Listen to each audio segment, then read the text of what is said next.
Oripov 1941-yil 21-martda Qashqadaryo viloyati Koson tumanida tug'ilgan.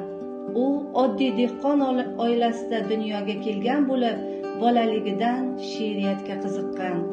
Toshkent davlat universitetida tahsil olgan. Adabiyotga 1960-yillarda kirib kelgan. O'zbekiston Yozuvchilar uyushmasida faol ishlagan. O'zbekiston Respublikasi Davlat madhiyasi matni muallifi. Abdulla Oripov 2016-yil 5-noyabrda vafot etgan.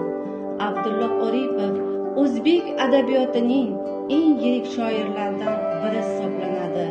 Uning ijodi xalqona ruh, vatanparvarlik va insoniy tuyg'ular bilan boy. Asarlaridan namunalar: O'zbekiston, men nechun sevaman O'zbekistonni, jannatga yo'l, Haj daftari, yillar armoni.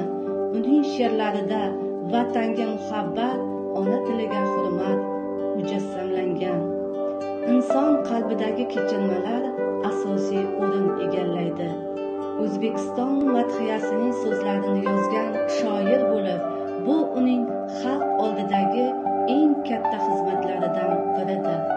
Abdulla Oripov o'zbek adabiyotining buyuk shoiri bo'lib, uning she'rlari vatan muhabbati, insoniylik va hayot falsafasini yuksak badiiylik bilan ifodalaydi.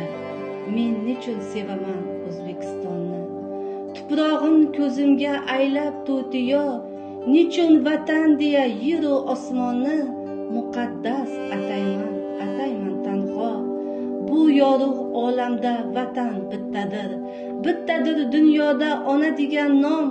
Bu yurt mening jonim, mening baxtimdir, uni sevmoq mening muqaddas ismim tamom.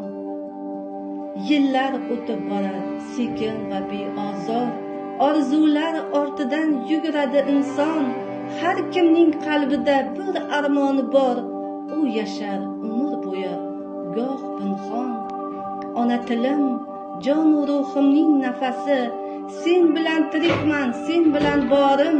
So'zlaring qalbimga berar har nafasi, senga bo'lgan hurmat mening iftixorim.